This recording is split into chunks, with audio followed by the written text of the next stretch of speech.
बॉलीवुड के एक ऐसा स्टार जिसने अपने एक्टिंग और डांसिंग से ऐसी शोहरत हासिल की कि उस समय मानो उनके घर पर प्रोड्यूसरों और डायरेक्टरों की लाइन लगी होती थी। बट अब एक कुत्ता भी खड़ा नहीं होता। कभी उसने एक साथ 70 फिल्में साइन की तो आज साल में एक फिल्म के लिए तरस रहा है। वहीं हर साल लगभग उनकी 8 से 10 फिल्में रिलीज होती थी। तो क्या हुआ गोविंदा के साथ जो आज उनको कोई नहीं पूछता? आखिर गोविंदा के जिगरी दोस्त संजय दत्त ने उनको मारने की क्यों दी थी धमकी? वहीं गोविंदा और डेविड धवन में ऐसा क्या हुआ था कि जो आज एक दूसरे को देखना भी पसंद नहीं करते? क्या गोविंदा के अंधविश्वास ने उनका करियर ले डूबा? गोविंदा अपने फिल्मों के सेट पर क्यों हमेशा एक ज्योतिषी को ले जाया करते थे? तो आज की वीडियो में हम बात करेंगे गोविंदा की जर्नी के बारे में। गोविंदा कैसे सुपर स्टार बने और उनके साथ ऐसा क्या हुआ कि आज एक छोटे से रोल के लिए भी तरस गए हैं। तो चलिए बिना टाइम वेस्ट करे फटाफट स्टार्ट करते हैं।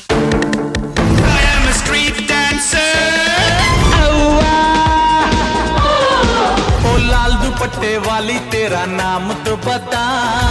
मुंबई की गलियों में पैदा हुआ एक ऐसा लड़का जिसके फैमिली में कोई सिंगर था तो कोई प्रोड्यूसर तो कोई एक्टर। इसलिए गोविंदा को फिल्मों में आने से पहले ज्यादा संघर्ष नहीं करना पड़ा था, क्योंकि उनकी मां निर्मला देवी एक क्लासिकल सिंगर थी, पिता प्रोड्यूसर। गोविंदा ने अपने फिल्मी कैरियर की शुरुआत 1986 में आई इल्जाम से की थी। उनकी उसी साल 3 और फिल्में आई, लव 86, तन बदन, ड्यूटी। लव 86 उनकी हिट रही। हालांकि गोविंदा की पहली फिल्म तन बदन थी, जिसको उनके मामा ने डायरेक्ट किया था, बट फिल्म लेट हो गई और उससे पहले लव 86 और इल्जाम आ गई। अब गोविंदा अपने एक्टिंग और यूनिक डांसिंग के चलते बहुत ही जल्दी छा गए और वहीं 80 के दशक में फैमिली ड्रामा एक्शन फिल्में की तो 90s के दशक में कॉमेडी। गोविंदा एक ऐसे सुपरस्टार बन चुके थे कि उनके घर पर प्रोड्यूसरों और डायरेक्टरों की लाइन लगी होती थी। और जब एक ऐसा दौर आया कि उन्होंने एक साथ 70 फिल्में साइन कर ली,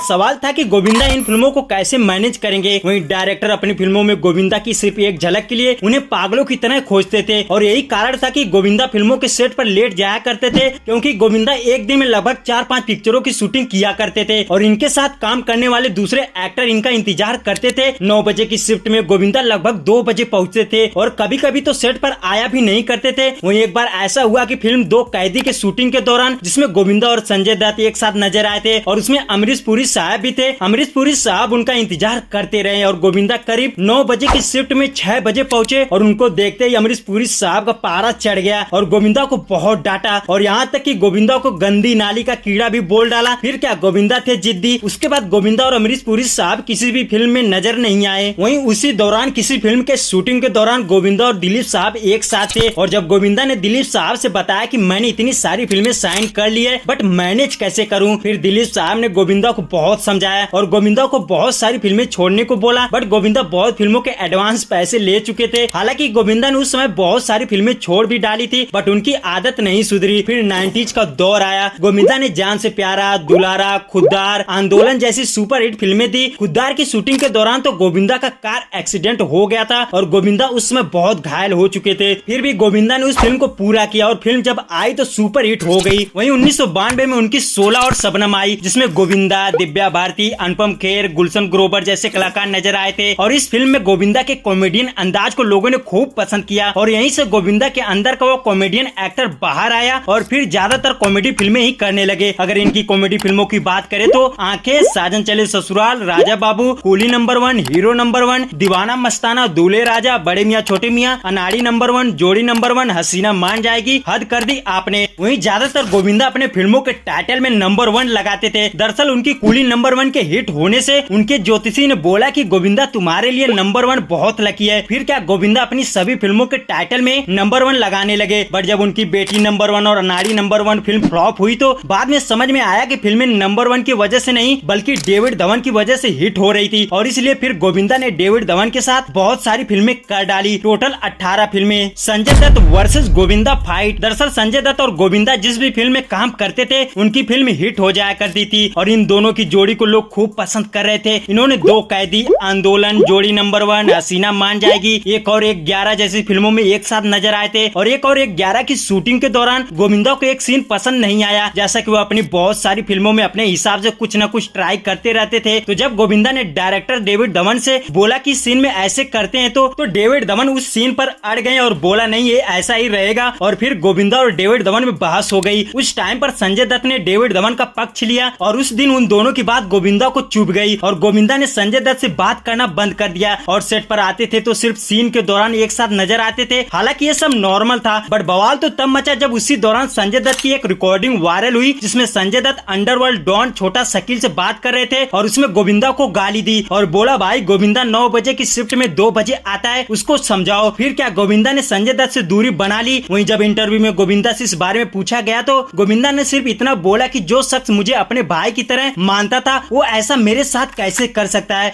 और तब से गोविंदा और संजय दत्त एक साथ कभी नहीं दिखे। उसके कुछ सालों बाद गोविंदा का शुरू हुआ पॉलिटिकल कैरियर। यहाँ तक तो ठीक था कि गोविंदा की लेट लतीफी लोगों को पसंद नहीं आती थी, फिर भी गोविंदा सबके चहेते एक्टर थे, झक मार के उनको साइन किया करते थे। बट गोविंदा ने अपने कैरियर की सबसे बड़ी गलती कर डाली। वह 2004 में कांग्रेस पार्टी की तरफ से संसद के सदस्य बन गए और फिर गोविंदा का फिल्मी सफर और मुश्किल हो गया। कभी शूटिंग पर तो कभी संसद में। वह संसद में भी ज्यादातर गायब रहते थे, लोग उनकी अनुपस्थिति में परेशान थे और वह ज्यादातर संसद में निष्क्रिय रहते थे। और जब उनका धीरे धीरे स्टारडम खत्म होने लगा, उनको फिल्में मिलना बंद होने लगी, तो गोविंदा को समझ में आया कि मैंने बहुत बड़ी गलती कर दी है और गोविंदा ने 2008 में राजनीति छोड़ दिया और फिर पहले की तरह काम करना चाहा। गोविंदा पॉलिटिक्स में रहते हुए ही भागम भाग और पार्टनर जैसी फिल्में की थी। हो गया, सब खा गया, कुछ नहीं बचा।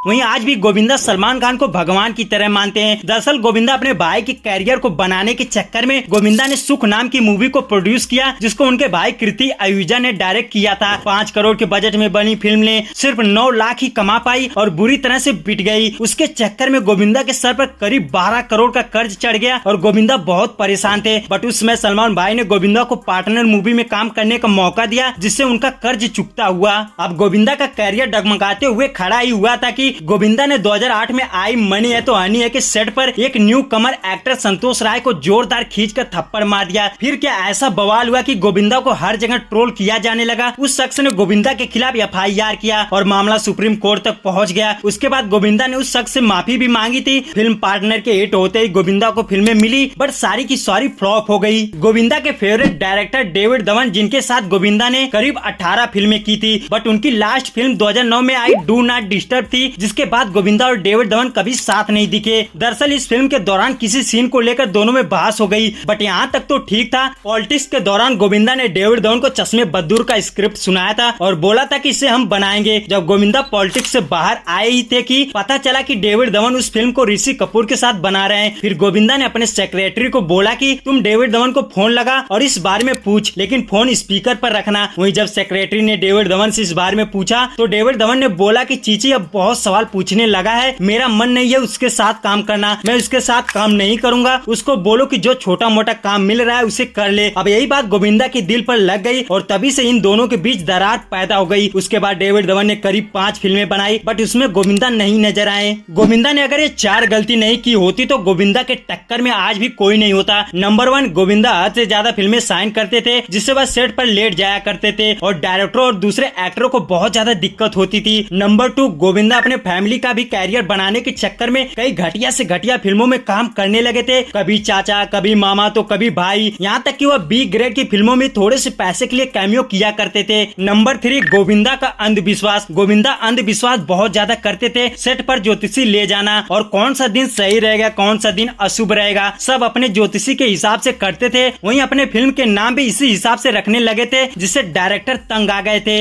नंबर 4, सुपरहिट फिल्मों को रिजेक्ट करके गोविंदा ने अपने कैरियर में बहुत सारी ब्लॉकबस्टर फिल्मों को छोड़ दिया। जैसा कि उनको गदर के डायरेक्टर अनिल शर्मा ने पहले गदर के लिए अप्रोच किया था बट गोविंदा ने गदर की स्क्रिप्ट पढ़कर उसको रिजेक्ट कर दिया। गोविंदा को लगा कि इसमें बहुत ज्यादा गाली गलौज है और वो फिल्म जानते हैं कि उसने कैसे तबाही मचाई थी। वहीं उसके बाद अनिल कपूर और अक्षय खन्ना की ताल और फिर देवदास फिल्म में जैकी श्रॉफ वाला रोल गोविंदा को मिला था बट गोविंदा ने बोला मैं झुकूंगा नहीं साला, उनको चाहिए था रोल शाहरुख खान वाला। फिर डायरेक्टर ने भी बोला कि तू नहीं झुकेगा तो मैं क्यों झुकूं। उसके बाद चांदनी और फिर एक हॉलीवुड फिल्म अवतार। दरअसल जब अवतार 2 आई तो गोविंदा ने सोशल मीडिया पर एक खबर फैलाई कि इसके लिए पहले मुझे लिया गया था बट मैंने इसे इनकार करके सबसे बड़ी गलती कर डाली। वैसे गोविंदा एक बार फिर पॉलिटिक्स ज्वाइन करने वाले हैं तो आपको गोविंदा के बारे में क्या कहना है और गोविंदा की वो सबसे बड़ी गलती कौन थी कमेंट करके जरूर बताएं। तो tata bye bye, take care, मिलते हैं अगली वीडियो में।